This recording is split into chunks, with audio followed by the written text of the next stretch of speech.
Hello student, আমি Subhajit BNG math চ্যানেলে তোমাদের স্বাগত জানাই। তোমাদের আমি বলেছিলাম যে পরীক্ষার 7 দিন আগে বা কিছুদিন আগে তোমাদের একটা এক্সাম প্ল্যান দেবো, যেই অনুযায়ী তোমরা পড়লে লাস্ট কয়েকদিনের মধ্যে তোমাদের সিলেবাসটা উঠে যাবে। তো আজকে তোমাকে 4টে টপিক নিয়ে আমি কথা বলছি। 4টে টপিকের মধ্যে তোমরা 4টে মন দিয়ে শোনো এবং এক্সামের জন্য সুন্দরভাবে প্রিপারেশনটা নাও। তো আর তো বেশি দিন বাকি নেই, মাত্র হয়তো 7 দিন মতো বাকি আছে পরীক্ষা। তো সেই 7 দিনের মধ্যে তোমাদের সবার প্রথমে যে পরীক্ষার যে প্যাটার্ন কোশ্চেনের সেটা আমি বলছি। তো 15টা এমসিকিউ থাকবে, তার মধ্যে 10টা করতে হবে 2 করে উইথ সাপোর্টিং স্টেটমেন্ট। অ্যান্ড তোমাদের তারপরের দিকে আসবে বড় কোশ্চেন, সেখানে তোমাদের 8 নম্বরের কোশ্চেন থাকবে 5টা, 5 5টা 40। তাহলে এই 5টা কোশ্চেন করতে গেলে তোমাদের কোশ্চেন যে কটা দেবে সেটা হচ্ছে 8টা থেকে 9টা কোশ্চেন দেবে। বেসিক্যালি 9টাই দেয়, তোমাদের হয়তো 9টাই দেখা যাবে।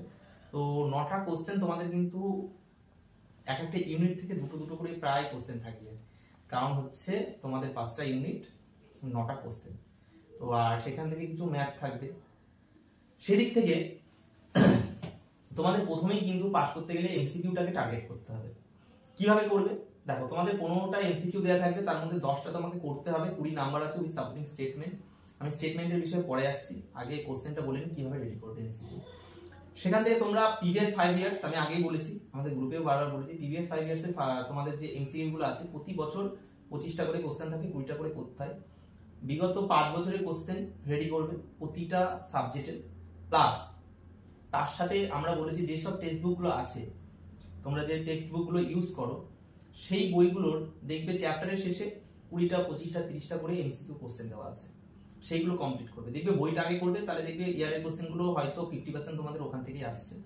তো ব্যাস, এই তোমাদের হচ্ছে এমসিকিউ এর কাজ। এইটুকু তোমরা যদি করে যাও, কোনো ম্যাট্রিক্স বা কিছু দেখতে হবে না, লাস্ট 5 ইয়ার্স প্লাস বই, তাহলে দেখবে তোমাদের এমসিকিউ কিন্তু ক্লিয়ার। দেখবে 15টা কোশ্চেনই পাচ্ছ, একটাও বাদ যাবে না। এবার আসি তোমাদের এই 15টা, দ্বিতীয় টপিক, তোমাদের এই 15টা কোশ্চেনের মধ্যে সাপোর্টিং স্টেটমেন্ট এবং 15টা কোশ্চেন করলে কি 15টা দেখবে না প্রথম 10টা দেখবে, অনেকে জিজ্ঞাসা করছে। তো দেখো, সাপোর্টিং স্টেটমেন্ট নিয়ে যদি আগে বলি, তাহলে দেখো কিছু কিছু এমসিকিউ কোশ্চেন আছে যা সাপোর্টিং স্টেটমেন্ট দেয়াই যাচ্ছে না। যেমন যদি তোমার কোনো কারো ফুল ফর্ম জিজ্ঞাসা করে, তাহলে তুমি কি তার সাপোর্টিং স্টেটমেন্ট কি দেবে? তুমি নিশ্চয়ই দেওয়া সম্ভব না, হয়তো সেটাকে লিখে দিতে হবে। তো সেই স্টেটমেন্ট, তোমার যে সেন্টেন্সটা আছে সেটাকে একটু চেঞ্জ করে ঘুরিয়ে লিখলে। এবং কিছু কিছু ক্ষেত্রে দেখবে, যেমন ফিজিক্সে সাপোজ একটা এমসিকিউ বলছি, ধরো বললো যে ফোর্সের ইউনিট, তুমি ধরো বললে নিউটন। এবার নিউটনটা কিভাবে আসছে সেইটাকে তোমাদের কি করতে হবে, এক্সপ্লেন করতে হবে। F equal to ma, mass into acceleration, তারপরে এক্সেলারেশনের হচ্ছে যে ইউনিট আছে L/t স্কয়ার, সেখান থেকে তাহলে কি হলো mL/t⁻²। এইভাবে যে মাত্রা বিশ্লেষণ তুমি করলে, এইরকম ভাবে তোমরা কিন্তু দিতে হবে। সেটা ফিজিক্সের ক্ষেত্রে দিতে হবে, কিন্তু কেমিস্ট্রির ক্ষেত্রে কিছু কিছু জায়গা থাকে যেখানে কিন্তু কোনো রকম সাপোর্টিং স্টেটমেন্ট দেওয়ার জায়গা হয়তো থাকবে না, সেই ক্ষেত্রে যাই হোক তোমরা সেন্টেন্সটাকে ঘুরিয়ে লিখবে। এবার আসছি কোশ্চেন কি, এবার 15টার মধ্যে ধরো পরপর তুমি 15টা লিখলে, দেখো হচ্ছে 10টা ঠিক হলো, তোমাদের কি করবে? তাহলে প্রথম 10টা দেখবে না সব 15টা দেখবে? এটা একটা কোশ্চেন। সেখান থেকে দেখো, পলিটেকনিকের স্যাররা যথেষ্ট স্টুডেন্টদের হেল্প করার চেষ্টা করে। তোমরা 15টা কোশ্চেন ধরো পরপর লিখে আসলে, স্টেটমেন্ট দিয়ে আসলে, স্যারের যে ওর মধ্যে যে 10টা মনে হয় বেটার, বা যে 10টায় ফুল মার্কস দেওয়া যায়, বা যে 10টা দিলে তুমি পাস করছো, সেইগুলো দেবে, আর বাদ বাকিটা কিন্তু কেটে দেবে। তো সেখান থেকে তোমরা 15টাই অ্যাটেন্ড করবে, ভুল হোক যাই হোক না কেন। আর ধরো সাপোর্টিং স্টেটমেন্ট তুমি পারছো না, তাহলে কি করবে? তাহলে শুধু উত্তরটা লিখে আসবে, ওতেও 1 নম্বর আছে, শুধু উত্তরটা। কিন্তু তোমরা কিন্তু দেখো যে তোমরা কোশ্চেনটা পুরো লিখে তারপরে অপশন দিয়ে উত্তর লিখতে যাবে না। 1 নম্বরের কোশ্চেন, ধরো বি উত্তর, বি দিয়ে অপশনটা লিখে দিলে, এবার তার নিচে এক্সপ্লেনেশনটা লিখবে, এইভাবে লিখবে। কেউ কোশ্চেনটা পুরো লিখলে তারপরে বি উত্তর দিয়ে এরকম ভাবে করতে যাবে না, তাহলে হয়তো ওটাই এক্সপ্লেনের মতো হয়ে গেল। স্যাররা কিন্তু তার থেকে তোমার এইটা বেশি রেফার করবে এবং সুবিধা হবে, তোমাদের সময়ও বাঁচবে। কারণ একসাথে তো খাতা দেবে, এখন এমসিকিউ এর খাতা, এসিকিউ এর খাতা, মানে বড় কোশ্চেনের খাতা সব একসাথে দিচ্ছে। আগে কিন্তু এমসিকিউ এর খাতা আগে দিয়ে দিত, কিন্তু এখন সেই সিস্টেমটা নেই, কারণ একসাথে দিচ্ছে, 2.5 ঘন্টা যেহেতু সময়। তো এই গেল এমসিকিউ এর কথা। তারপরে আসছি বড় কোশ্চেন। বড় কোশ্চেন কিন্তু তোমাদের 5 নম্বরের 8 নম্বরের 5টা কোশ্চেন থাকবে। এবার 8 নম্বর কিন্তু ডাইরেক্ট 8 নম্বর দেবে না, কি করবে? 3 2 3 এরকম দিতে পারে, অথবা 4 যোগ 4, অথবা 5 যোগ 3, এইরকম ভাবে কিন্তু তোমাদের 8ই করে দেবে। মানে যতটা পারবে ওরা ভেঙে ভেঙে দেওয়ার চেষ্টা করবে। ধরো যেগুলো হচ্ছে একটু নিউমেরিক্যালস প্রবলেম থাকবে, সেগুলোতে 5 দিল, তার সাথে একটা থিওরি দিল রিলেটেড, সেখানে ধরো 4 তোমার হচ্ছে 3 থাকলো। এইভাবে কিন্তু ওরা ভেঙে ভেঙে দেবে।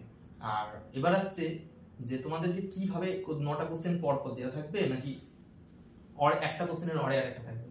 এখানে কিন্তু তোমাদের যে বড় কোশ্চেন যখন শুরু হবে দেখতে পাবে একটানা পর পর নাম্বারিং করে 9টা কোশ্চেন দিয়ে দিয়েছে।